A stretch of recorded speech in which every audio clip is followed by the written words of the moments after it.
स्वागत है आपका आपके अपने चैनल बालाजी स्टडी क्लासेस से। मैं विष्णु श्रीवास्तव स्वागत करता हूं। दोस्तों, मध्य प्रदेश सामान्य अध्ययन के अंदर उस दिन थोड़ा टाइम की वजह से इशू की वजह से छोटा वीडियो बन पाया था। आज हम लोग पूरा करेंगे टॉपिक। तो हम लोग पढ़ रहे थे कौन सा सबसे पूर्वी जिला था, तो कौन सा एक बार हम लोग रिकॉल कर लेते हैं। क्या हुआ था कि सबसे दक्षिणी जिला, हम लोगों को दिशा में ज्ञान था कि कौन सा जिला है। ये आपका पूर्व दिशा है। ये कौन सी दिशा है, तो ये आपकी दक्षिण है, ये उत्तर है और ये क्या आपका पश्चिम है। तो पूर्व की बात करेंगे तो सबसे पूर्वी जिला कौन सा था, तो आप लोगों को पता है सिंगरौली। और किससे अलग होके बना था, तो सीधी से अलग होके बना था। उत्तर की बात करेंगे तो उत्तर की बात सबसे उत्तरी जिला कौन सा है, तो सबसे उत्तरी जिला था मुरैना। कौन सा जिला था, मुरैना, जिसकी मैंने बताया था मुरैना और शिवपुरी। मुरैना और शिवपुरी दो ऐसे जिले हैं जो राजस्थान से भी सीमा बनाते हैं और यूपी से भी सीमा बनाते हैं। सबसे पश्चिम की बात करें तो पश्चिम से कौन सा था, तो बताया था अलीराजपुर से कौन सा बना था, झाबुआ से होकर कौन सा राज्य बना था, अलीराजपुर। कौन सा, अलीराजपुर, सबसे अलीराजपुर। और मैंने अलीराजपुर था सबसे पश्चिमी जिला। दक्षिणी जिले की बात करें तो मैंने बताया था खंडवा से अलग होकर जिला बना था बुरहानपुर, ये जिला था। तो ये जिले थे। अब हम लोग इसके आगे देखते हैं।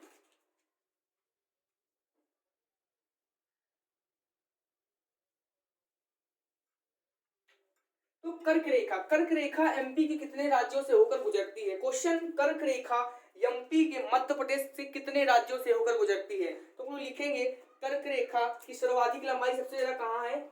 कर्क रेखा की सबसे पहले तो जानना ये चाहिए कि कर्क रेखा भारत के कितने राज्यों से होकर गुजरती है, तो 8। और कर्क रेखा जब भारत के 8 राज्यों से होकर गुजरती है तो सबसे ज्यादा लंबाई किस राज्य में है। अब क्वेश्चन एक और उठता है कि कर्क रेखा की सबसे समीप स्थित राजधानी कौन सी है, तो वो कौन सी राजधानी है, तो आपकी सबको पता है झारखंड की राजधानी रांची। झारखंड की राजधानी रांची। फिर एक क्वेश्चन उठता है कि अगर रांची ऑप्शन में नहीं है तो हम लोग क्या करेंगे, तो उसके लिए हमें ऑप्शन देंगे क्योंकि भोपाल भी उसी के बिल्कुल पास में बसा हुआ है, तो भोपाल हम लोग टिक करेंगे अगर रांची ऑप्शन में नहीं होगा। तो कर्क रेखा की सर्वाधिक लंबाई, कर्क रेखा की सर्वाधिक लंबाई, लंबाई की बात करेंगे कर्क रेखा की सर्वाधिक लंबाई।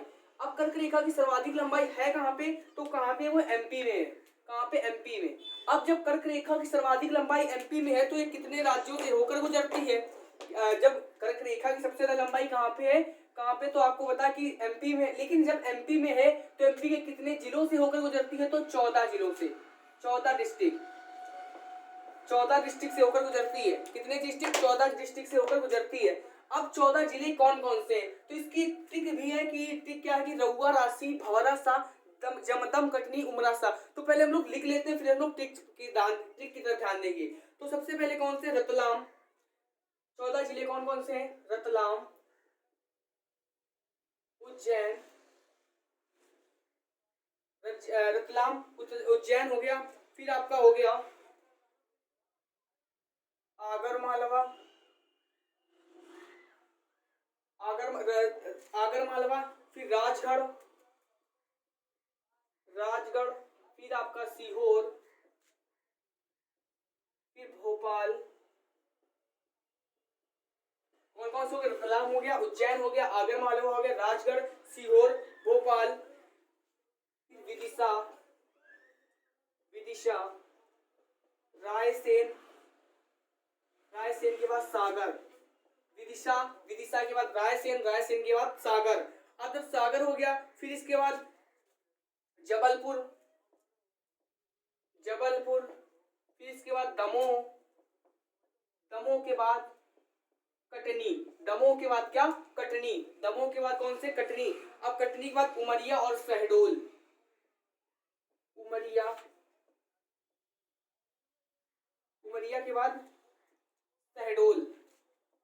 अब ये हमने लिख दिए, तो ये याद कैसे होंगे। अब क्वेश्चन तो 14 देख लेते हैं, 14 है तो काउंट कर लेते हैं, 1 2 3 4 5 6 7 8 9 10 11 12 13 14। तो मैंने बताया था, क्या बताया था कि 14 जिलों से होकर गुजरती है। अब 14 जिलों से होकर गुजरती है तो 14 जिले ये हैं। अब याद कैसे होगा, क्वेश्चन उठता है ना, याद कैसे होगा। तो इसकी ट्रिक है रउआ, राशि, भवरा सा। ट्रिक क्या है, हम लोग ट्रिक देखेंगे। ट्रिक क्या है, रउआ, राशि,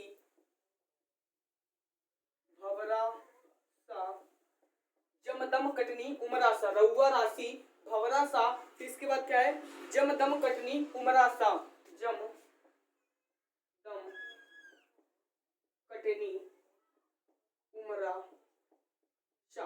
बस कोई भी दिक्कत वाली, बस आपको ये बस लाइन याद, लाइन में क्या, रउआ राशि भंवरा सा जमदम कटनी उमरा सा। अब देखो इससे बनेंगे कैसे, अब इससे रा से बना आपका क्या, रतलाम बना, रा से क्या बना, रतलाम बना, उ से आपका क्या बना, उज्जैन बना, महाकाल की नगरी उज्जैन, आ से आपका क्या बना, आगर मालवा बना। देखो मैंने लिख दिया, मुझे पता था, लेकिन मैं आपको टिक से भी बता रहा हूँ। आ से क्या बना, आगर मालवा बना। अब आ से आगर मालवा, रा से क्या बना, राजगढ़ बना। सी से क्या बना, सीहोर बना। सी से सीहोर बने, भा से भोपाल बना। वा से क्या बना, विदिशा बना आपका। और भंवरा सा, विदिशा के बाद क्या बना आपका, विदिशा के बाद आपका क्या बना, रायसेन बना। अब रायसेन बना, फिर सा से बना, तो सा से आपका क्या बना, सागर बना। फिर जा से क्या बना, जबलपुर बना। क्या बना, जबलपुर बना। जबलपुर के बाद फिर जबदम, सॉरी ये जब है, जबदम कटनी उमरासा, तो जब से क्या बना, जबलपुर बना। दम से क्या बना, दमोह बना आपका। देखो मैंने जो ट्रिक लिखी, ट्रिकी से सारी लिख, दमोह बना। अब कटनी से आपका क्या बना, पूरा कटनी बना। उमरा से आपका उमरिया बना, उमरिया बना। सा से क्या बना, शहडोल बना। देखो बेटा दोस्तों, कोई प्रॉब्लम वाली बात तो है नहीं, देखो पूरे मैंने लिख दिया। अब देख लेते हैं जो 14 डिस्ट्रिक्ट है, तो 14 डिस्ट्रिक्ट है, 1 2 3 4 5 6 7 8 9 10 11 12 13, ये आपके हुए 14। बताओ कोई प्रॉब्लम, बिल्कुल भी प्रॉब्लम नहीं। हमें ट्रिक याद करनी, रउआ राशि भंवरा सा जमदम कटनी उमरासा। रा से आपका क्या बना, रतलाम बना। रा से रतलाम, ऊ आया, ऊ से क्या बना, उज्जैन बना। फिर आ से क्या बना, आगरमाला हुआ, रउआ खत्म। फिर राशि पे आते, फिर रा से क्या बना, रायसेन बना। सी आया, सी से क्या बना, सीहोर बना। रउआ राशि का काम खत्म किया मैंने। अब इसके बाद भंवरा आ गया, भा से क्या बना, भोपाल बना। फिर वा से क्या बना, विदिशा बना। फिर रा से क्या बना, रायसेन बना। खत्म भी भंवरा। सा से क्या बना आपका, सागर बना। जब से क्या बना, जबलपुर बना। दम से क्या बना, दमोह बना। कटनी से पूरा कटनी, उमरिया से, उमर से उमरिया, शहडोल, पूरा काम खत्म। बताओ कुछ भी प्रॉब्लम वाली, बस हम लोगों को क्या है, थोड़ा सा पढ़ना। अब ये 14 जिले याद करना, कोई प्रॉब्लम वाली पूछ दिया जाता है, निम्न में से किस राज्य से नहीं गुजरती। अब ये क्वेश्चन मैं पूछ रहा हूँ कि कर्क रेखा एमपी के कितने जिलों से नहीं गुजरती। कर्क रेखा एमपी के कितने जिलों से होकर नहीं गुजरती। अब क्वेश्चन कितने जिलों, या फिर ऐसा कर लो कि कर्क रेखा निम्न में से किस जिले से होकर गुजरती है, ठीक है, या फिर नहीं गुजरती। तो हम लोग ये लिखेंगे नहीं गुजरती, तो हम लोग लिखेंगे आगर मालवा, आगर मालवा, आगर मालवा। आगर मालवा के मैंने लिखा आपका दमोह, दमोह, दमा के बाद मैंने लिखा सीहोर या सागर, सीहोर। सीहोर के बाद मैंने लिख दिया झाबुआ। अब हमें याद है कि क्या मैंने बताया था, रउआ राशि, रउआ आ से आया, आगरा, आगर मालवा से उतरती है। फिर बताया था रउआ राशि भंवरा सा जमदम, जमदम के बाद दमोह आया था, देखो दमोह से गुजरती है। जब बताया था जब दम, जा से जबलपुर, दा से दमोह आया, तो देखो दमोह से गुजरती। फिर क्या बताया, रउआ राशि, सी से सीहोर आया।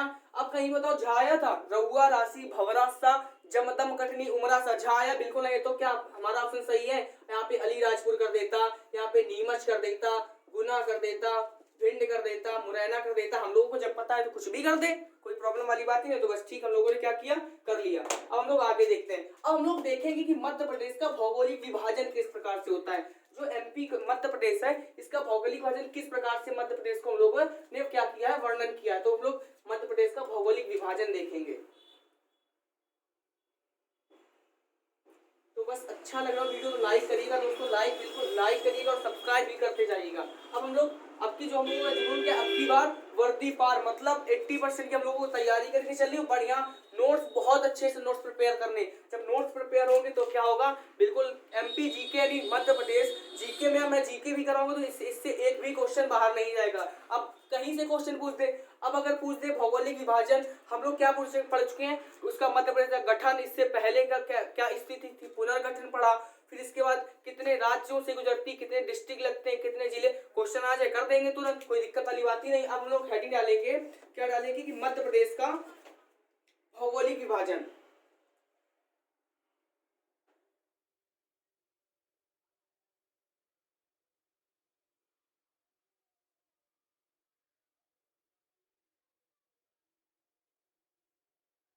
जो मैंने सिलेबस लिखा था उसी सिलेबस के अनुसार हम लोग चल रहे हैं। मध्य प्रदेश का भौगोलिक विभाजन, भौगोलिक विभाजन में इसे 3 बड़े भागों में बांटा गया है। इसे क्या किया गया है? 3 बड़े भागों में बांटा गया है। 3 बड़े भागों में बांटा गया है, जो 3 बड़े भागों में बांटा गया है। अब बड़े भाग जो बांटा गया, तो बड़े भाग कौन कौन से? तो इसे जब 3 बड़े भागों में क्या किया गया, बांटा गया है, तो 3 बड़े भाग कौन कौन से, तो वो देखते हैं। सबसे पहला बड़ा भाग आता है, अगर देखिए उसकी बात करें तो आता है मध्य उच्च पठार। कौन सा आता है?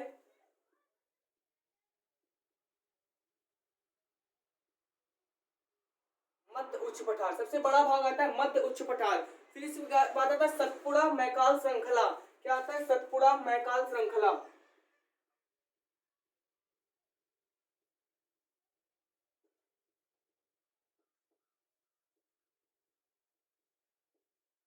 सतपुड़ा मैकाल श्रृंखला सबसे पहला है मध्य उच्च पठार, फिर आया सतपुड़ा मैकाल श्रृंखला। फिर इसके बाद अगला आपका क्या आता है? बघेल खंड का पठार। क्या आता है? बघेल खंड का पठार। बघेल खंड का पठार। अब बघेल खंड का पठार आता है जब मध्य उच्च पठार के अंतर्गत आता है, तो इसके अंदर क्या आते हैं? तो इसके अंदर इसे 5 बड़े भागों में बांटा गया। जो मध्य प्रदेश का है तो इसे क्या किया गया? 5 बड़े भागों में। जो इसे क्या किया गया? 5 बड़े भागों में, 5 बड़े भागों में बांटा गया है। 5 बड़े भागों में बांटा गया है। अब जब इसे 5 बड़े भागों में बांटा गया है, तो इसे हम लोग देखेंगे क्या कि 5 कौन कौन से, तो हम लोग लिखेंगे 5 बड़े भाग जो कौन कौन से हैं। इसे 5 बड़े भागों में बांटा गया। तो सबसे पहले आता है मालवा पठार। क्या आता है? मालवा का पठार। मालवा पठार। अब जब मालवा पठार आता है, तो फिर इसके बाद क्या आता है? मालवा के पठार के बाद तो फिर आता है मध्य भारत का पठार। कौन सा? मध्य भारत का पठार। मध्य भारत का पठार। आप लोग सोच रहे होंगे कि मैप मैंने नहीं बनाया, तो टेंशन मत लीजिए, मैं ये करा दूंगा। फिर इसके बाद मैप में भी बता दूंगा कि कौन सी श्रृंखला कहाँ से निकली है, कौन से भाग से होगी, कौन से राज्य से होकर गई है, तो मैं बिल्कुल सब कुछ बताऊंगा। ठीक है ना? तो मध्य भारत का पठार। अब जब मध्य भारत के पठार के बाद फिर क्या आता है? बुंदेलखंड का पठार। वो बघेल खंड है, ये क्या है? बुंदेलखंड का पठार। बुंदेलखंड का पठार। बुंदेलखंड का पठार। फिर बुंदेलखंड के पठार के बाद फिर क्या आता है? रीवा पन्ना का पठार। रीवा पन्ना का पठार। रीवा पन्ना के पठार के बाद नर्मदा सोन का कहती, फिर आता है नर्मदा सोन घाटी। नर्मदा सोन घाटी। तो कौन कौन सी हुई? आपका मालवा का पठार हुआ, फिर मध्य भारत का 1 2 3 4, हाँ, फिर हुआ मध्य बुंदेलखंड का पठार, फिर रीवा पन्ना का पठार, फिर नर्मदा सोन घाटी। अब भौगोलिक विभाजन के अंतर्गत सबसे पहले क्या बताया? 3 बड़े भागों में बांटा गया। 3 बड़े भाग कौन कौन से हुए? तो मध्य उच्च पठार हुआ, सतपुड़ा मैकाल श्रृंखला हुई और बघेलखंड का पठार हुआ। जब बघेलखंड का पठार हुआ तो मध्य उच्च पठार को 5 बड़े भागों में बांटा गया।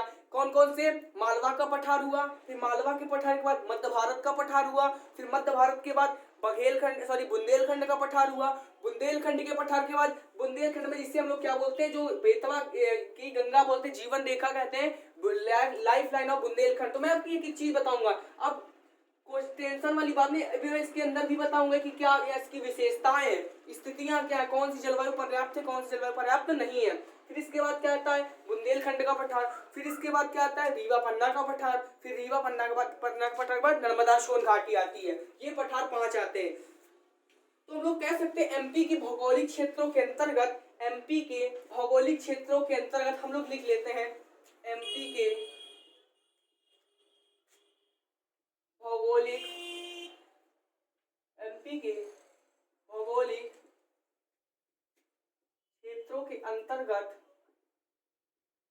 3 बड़े भाग तथा 3 बड़े भाग और 7 छोटे भागों में बांटा गया है। कौन कौन से? 3 बड़े भाग, जबकि कुल 7 भौगोलिक क्षेत्र विभाजित करते हैं। अंतर देखो कौन कौन से 7? 7 हम लोग लेते हैं। कौन कौन से 7? तो 1 2 3 4 5 6 और 7। ठीक है ना? तो क्या लिखेंगे? एमपी के भौगोलिक क्षेत्र के अंतर्गत 3 बड़े भाग, अंतर्गत 3 बड़े भाग जबकि कुल 7 भौगोलिक क्षेत्र विभाजित करते हैं। कुल 7 भौगोलिक क्षेत्र विभाजित करते हैं। तो यहां तक तो आपको क्या हुआ, समझ में आया होगा। अब इसके आगे हम लोग देखते हैं कौन कौन से बड़े भाग हैं। तो सबसे पहले हमें सबसे पहले क्या चाहिए कि हमें एक मैप की आवश्यकता है। सबसे पहले हमें किसकी आवश्यकता है, तो एक मैप की आवश्यकता है। तो हम लोग मैप बनाते हैं। फिर हम लोग ये मध्य भारत पठार देखेंगे कौन सा पठार कहाँ पे है।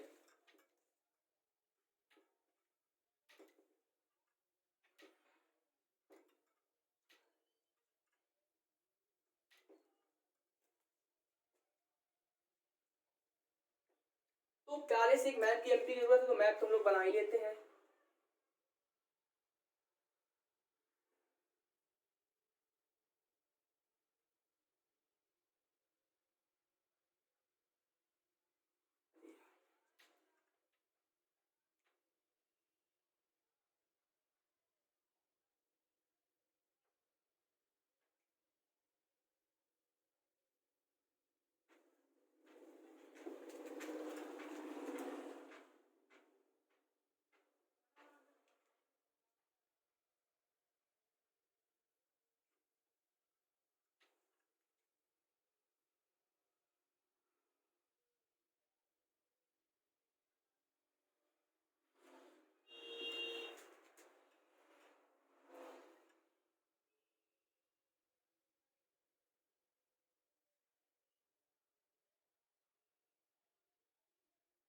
ये आपका क्या हुआ, एक एमपी का छोटा सा मैंने मैप ड्रॉ किया।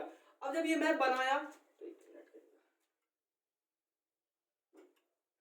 ज्यादा ग्रीन दिख रहा है कुछ, चलो इस मार्कर यूज नहीं करेंगे अब। चलो ठीक है ना, ये हुआ।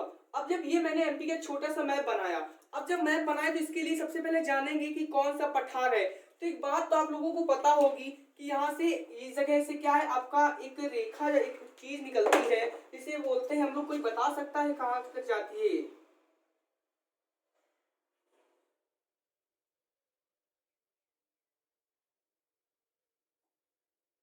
ये जा रही, तो ये बता सकता है कोई क्या है? गुजरात से निकली और राजस्थान होते हुए कहाँ चली गई, दिल्ली के मजनू टीला तक। कोई बता सकता है कहाँ तक है? दिल्ली की कहाँ से निकली, पालनपुर से निकलती है और कहाँ तक चली गई, मजनू टीला तक। इसी पर आपका क्या बना हुआ है, राजभवन क्या बना हुआ है, इसे बोलते हैं संसद भी बना हुआ है। तो कोई बता सकता है ये वास्तव में है क्या? अरे ये वास्तव में है क्या? तो ये क्या बता सकता है कोई, है क्या? अब ये इस जगह पे क्या राजस्थान है, सबको पता है। ये क्या है, राजस्थान है। और ये क्या है, आपका गुजरात है। तो कोई बता सकता है कि वास्तव में है क्या, ये जो मैंने बनाई वास्तव में है क्या? तो क्या है कि कौन सी पर्वत श्रृंखला है, तो पता होगा आप लोगों को, अरावली पर्वत श्रृंखला है। कौन सी, अरावली। तो पता होगा अरावली पर्वत श्रृंखला। अब जब अरावली पर्वत श्रृंखला पढ़ा तो थोड़ा सा हम लोग अरावली पर्वत श्रृंखला के बारे में जान लेते हैं। अब अरावली पर्वत श्रृंखला की सबसे ऊंची चोटी कौन है, तो कौन सी है, सबको पता है, गुरु शिखर है। कौन सी है, गुरु शिखर। अब जब गुरु शिखर है तो इसकी चोटी की ऊंचाई भी जान लेते हैं, क्योंकि अब थोड़ा सा पढ़ लिया तो थोड़ा सा और जान लेते हैं। तो ऐसे जहां क्वेश्चन पूछ भी सकता है, गुरु शिखर की सबसे ऊंची चोटी अगर है तो इसकी लंबाई कितनी है, यानी इसकी कितनी लंबाई है, तो 1722 मीटर। कितनी है, 1722 मीटर। किसकी, अरावली पर्वत की। अरावली पर्वत की सबसे ऊंची चोटी गुरु शिखर, जिसकी लंबाई कितनी है, 1722 मीटर। अब जब 1722 मीटर इसकी वो है, तो एक हम लोग एक काम और करते हैं कि देख लेते हैं। तो सबसे ये हमने एक क्या किया कि एक हम लोग पर्वत श्रृंखला जो आपकी निकली है,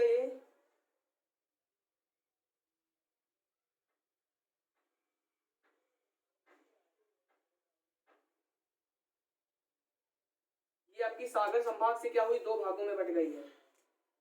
एक चली गई आपकी, एक क्या सागर संभाग से क्या हुआ, दो भागों में बढ़ गई है सागर संभाग। तो ये आपका कौन है, सागर संभाग से। ये सागर से, ये सागर से क्या हुआ, सागर से दो भागों में बढ़ गई है। एक चली गई जिसे हम लोग बोलते हैं बिहार तक,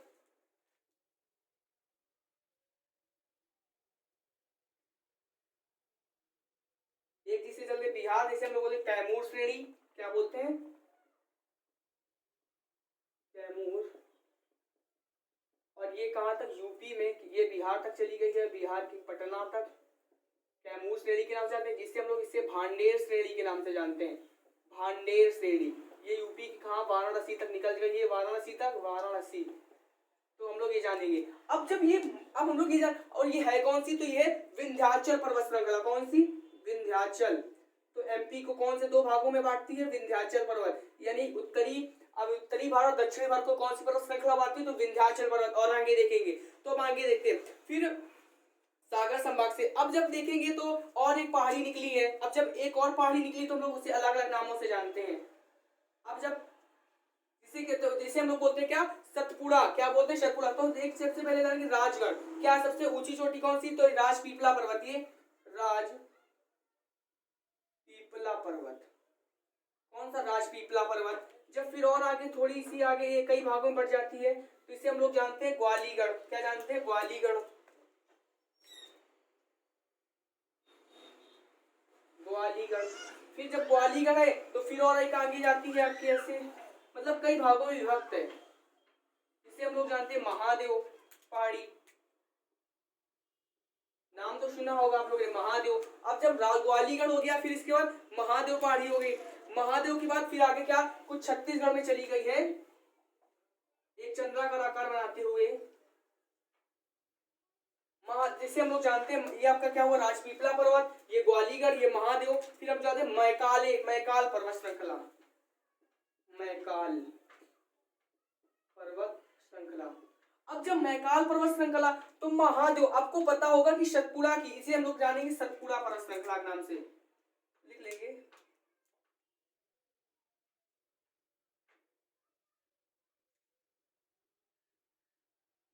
सतपुड़ा पर्वत श्रृंखला, ऐसे हम लोग याद, सतपुड़ा पर्वत श्रृंखला।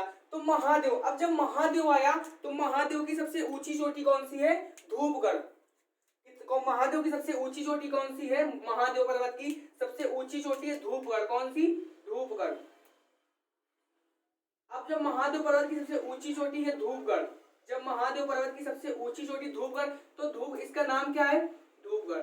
अब जब इसका नाम धूपगढ़ है तो इसकी ऊंचाई कितनी है, क्वेश्चन पूछ सकता है, तो 1350 मीटर। तो फिर एक बार रिकॉल करते हैं कि सबसे ऊंची चोटी अरावली पर्वत की गुरु शिखर, और इसकी ऊंचाई 1722 मीटर। फिर हम लोग है महादेव यानी सतपुड़ा की जो पर्वत श्रृंखला सबसे ऊंची महादेव पर है, और उसकी चोटी का नाम धूपगढ़, और इसकी लंबाई कितनी, 1350 मीटर। कितनी, 1350 मीटर। और फिर हम लोग जाते हैं, अब आगे देखते हैं, अब आगे क्या है कि अब आगे अमरकंटक। अब जब मैकाल पर्वत देखा तो मैकाल पर्वत से क्या हुआ, जब मैकाल पर्वत की सबसे ऊंची चोटी कौन सी है, मैकाल पर्वत की सबसे ऊंची चोटी अमरकंटक है, अमरकंटक। मैकाल पर्वत पर अमरकंटक बसा हुआ है। अब अमरकंटक बसा हुआ है तो अमरकंटक से कौन सी नदी निकलती है, तो हम लोगों ने एक चीज याद किया है, सोनम अमर है, सोनम अमर है, एक ट्रिक है। यानी अमरकंटक से कौन नहीं, सोन नदी और नर्मदा नदी, सोन नदी और नर्मदा नदी निकलती है। तो नर्मदा नदी जिसे निकलती है तो किस दो भागों में बांटती हुई चली जाती है, तो मैं आगे देखूंगा। फिर क्या बताया, तो कौन सी नदी निकलती है, ये नदी निकली और इधर बिहार पटना होते हुए कहां से मिल जाती है जाके यूपी में, बिहार में, सॉरी। तो ये नदी कौन सी हुई आपकी, सोन नदी। कौन सी हुई, सोन नदी। अब जब सोन नदी हो गई, ये आपकी नदी कौन सी है, सोन नदी है। अब आगे हम लोग देखते हैं जो अमरकंटक है, तो अमरकंटक है कहां पर, तो अमरकंटक अनूपपुर में। कहां पे, अमरकंटक, तो अमरकंटक छोटी एमपी पड़ी।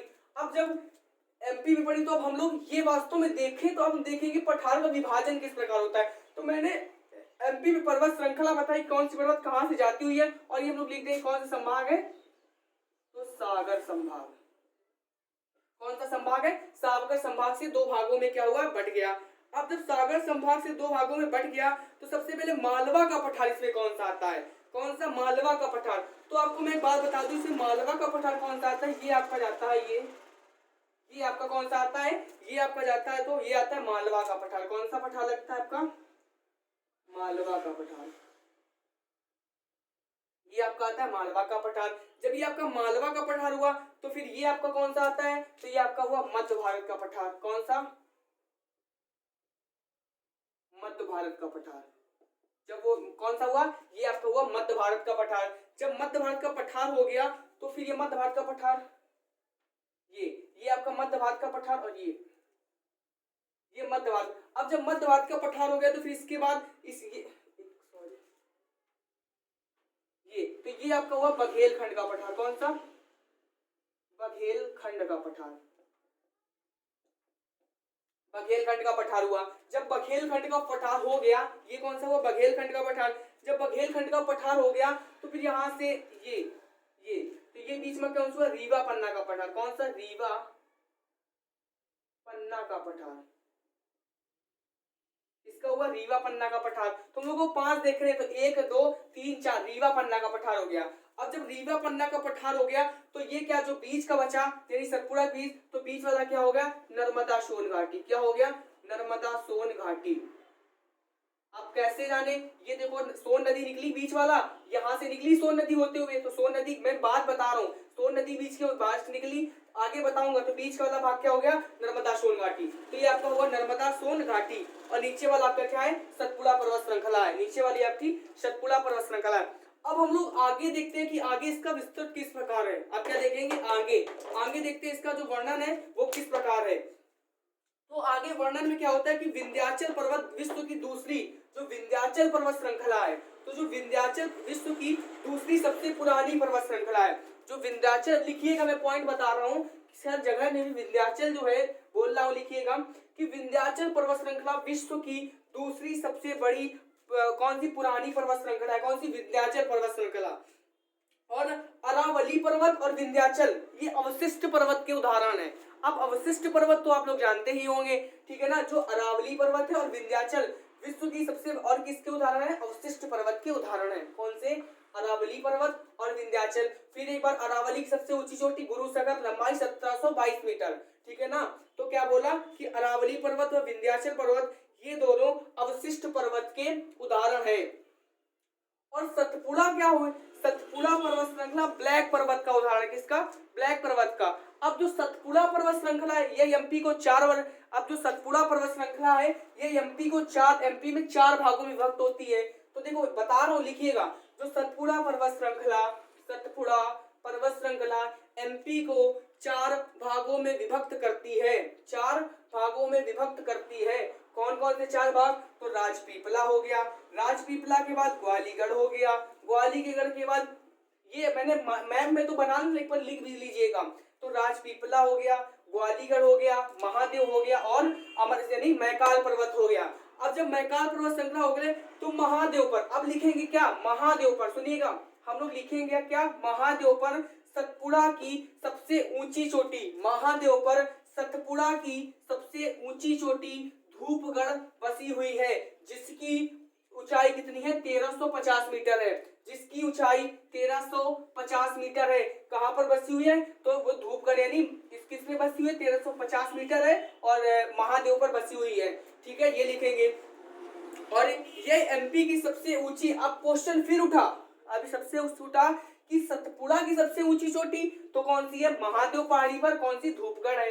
अब अगर एक क्वेश्चन फिर उठा कि एक क्वेश्चन बताओ कि एमपी की सबसे ऊंची चोटी, एमपी की सबसे ऊंची चोटी, एमपी की, तो कोई मार्कर, एमपी की सबसे ऊंची चोटी कौन सी है, तो एमपी की सबसे ऊंची चोटी यही है, कौन सी, आपकी धूपगढ़ चोटी। एमपी की सबसे ऊंची चोटी कौन सी है, तो आपकी धूपगढ़ ही चोटी है, जिसकी ऊंचाई कितनी है, 1350 मीटर। कितनी है, 1350 मीटर। यानी एमपी की बात करें अगर, कि हम लोग बात करें कि एमपी की सबसे ऊंची चोटी कौन सी है, तो वो आपकी कौन सी है, तो धूपगढ़ चोटी है। एमपी किस पहाड़ी पर, तो महादेव पहाड़ी पर। सतपुड़ा पर्वत श्रृंखला जो 4 भागों में विभक्त करती है, राजपीपला, ग्वालीगढ़, महादेव, मैकाल पर्वत, ये आपके 4 हुए। अब हम लोग देखते हैं कि सतपुड़ा पर्वत श्रृंखला ही, जो सतपुड़ा, माफ करिएगा मैंने उस समय विंध्याचल बोला था, इसलिए क्षमा चाहता हूँ, मुंह से निकल गया होगा। सतपुड़ा पर्वत श्रृंखला एमपी मतलब 2 बड़े भागों में विभक्त करती है। सतपुड़ा पर्वत श्रृंखला ही भारत को 2 बड़े भागों में विभक्त करती है। जो कौन कौन से 2 बड़े भाग, उत्तर भारत और दक्षिणी भारत, उत्तरी भारत और दक्षिणी भारत। मैंने बोल दिया था विंध्याचल जो कि कौन सी है, सतपुड़ा पर्वत श्रृंखला एमपी को, यानी सॉरी, सतपुड़ा पर्वत श्रृंखला भारत को 2 बड़े भागों में विभक्त करती है। अब जब 2 बड़े भागों में विभक्त करती है तो कौन कौन से भाग हुए, तो एक छोटा सा हम लोग मैप बनाते हैं।